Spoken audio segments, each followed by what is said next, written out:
Hello everyone, hope you're doing well. It is time to have a look at the Inferno Cannon event vehicle that is going to be coming to the game tomorrow, which you can grind in the event. You will find the good old event here when it pops up tomorrow, and basically you can get yourself the PLZ 83130.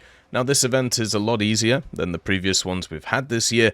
Basically, you have to get 35k mission score in every 2 days for a certain number. It should be fine and shouldn't be too bad. Generally, the grind's not too bad there. The PLZ 83130 is a PLZ 83, which we already have in the game, plus the 130mm cannon. So it now has a big old donkey gun. It is the PL59A Guy cannon, as you can see here, and everything else is pretty much the same. The 460 horsepower engine, you also have the transmission, which does mean it can go in reverse, just to kind of show you the PLZ actually. So I can actually show you the actual stats instead of the stock stats. You can see here when it's upgraded, the PLZ, which is a complete kind of copy of that thing. It has access to a 520 horsepower engine, which is the same one. So don't be worried about the engine power on that thing, because that is its stock setup. It's slightly heavier, but it's very, very minimal. The difference in mass, and it also has the 5-man crew. You have a driver here, and then also you have 4 people in the turret. The crazy thing about this vehicle is the ammo rack at the back. It has a first stage ammo stowage of 26 pieces, but with a reload rate of 15.5 seconds, which seems to be manually loaded, I don't think you'll have to go through those. At least with the crew skills, it should be a lot less, which is quite nice. It does also have a 12.7mm Type 54 machine gun, which is quite nice on it, and also decent mobility from this general chassis. Now, 10mm of armor is not good on the chassis, and also these cheeks, you may think, oh, well, look, it's pretty angled. Isn't that really nice? It doesn't matter. They're 15mm, and then also 30mm here on the vehicle. This is not something which is armored at all. So this will get hammered by autocannons or anything else. And they're sticking it at 7.3 in realistic right now at rank 5. It also doesn't have a stabilizer for the gun. The targeting speed is pretty bad. Not as bad as some other vehicles though, and also remember that is a stock targeting speed, so it will get better with modifications. Now, the one thing that everybody is looking forward to is the rounds. What does this thing get? Well, the standard round is an APC-BC shell, the BR482B, and it pens 313, 238, 107 across the board, which is okay, and the TNT equivalent is fine too. Once you penetrate a vehicle, you'll do plenty of damage. You might even overpressure stuff as well. But the crazy thing is this thing gets a HE with 3.4 kilos of explosive mass. Pretty nice, pretty good pen.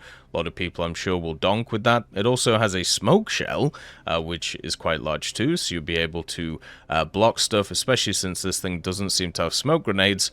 And then you have a HEVT shell, a variable time fuse one, so very similar to other artillery pieces that are around. It's a copy of the standard HE shell, just with VT capability with the variable time fuse. So it will only trigger from stuff below it, so it'll be a little bit harder to do than your standard VT shell, which will trigger from anything around it. So it's much more designed to fire over vehicles and plop down, which will be kind of cool. But I'm pretty sure most people will just use this, which is of course the standard shell. It'll be able to go through pretty much everything you fight. The only thing it'll struggle against is certain heavy tanks, and that will be a bit of a problem for you.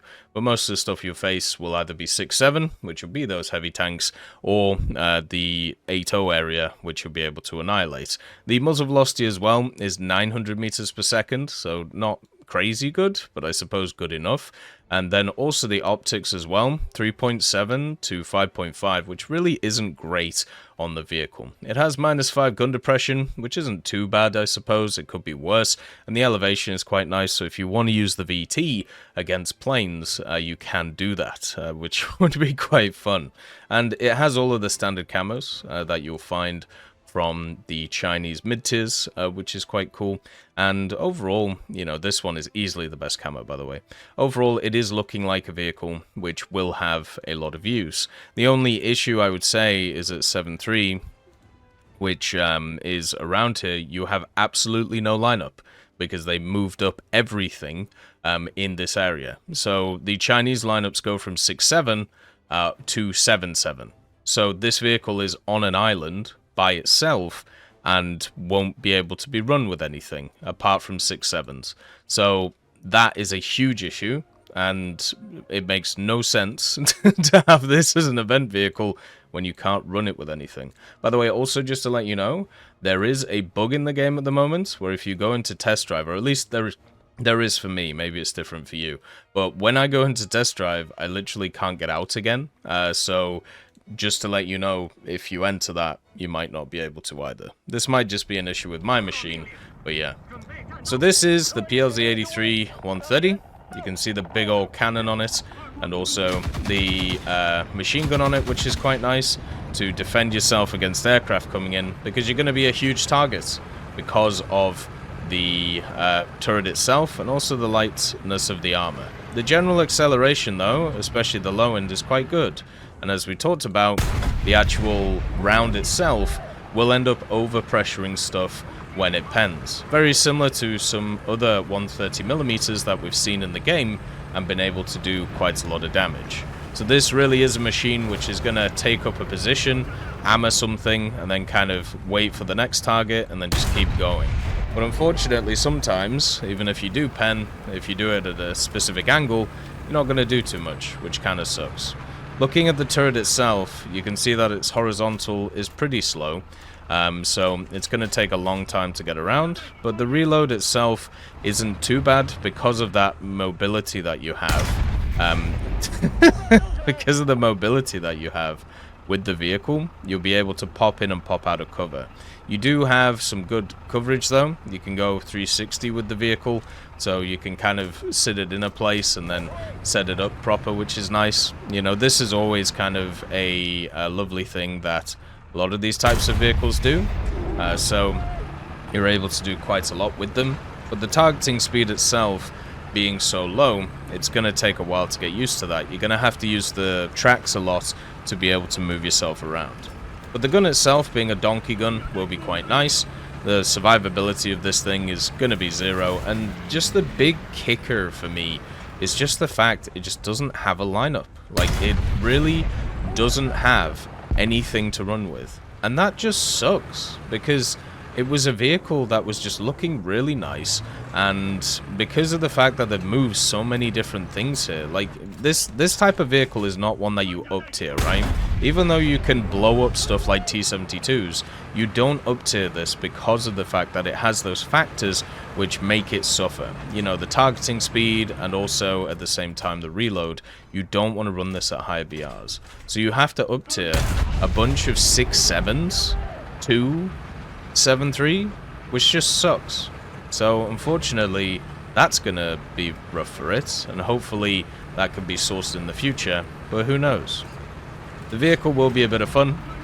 You'll be able to donk a fool with it quite effectively, and is just another massive gun that is here for the Chinese. And hopefully you guys enjoy it. I'm sure I will going forward. As always, I hope you have a wonderful day, and I'll see you next time.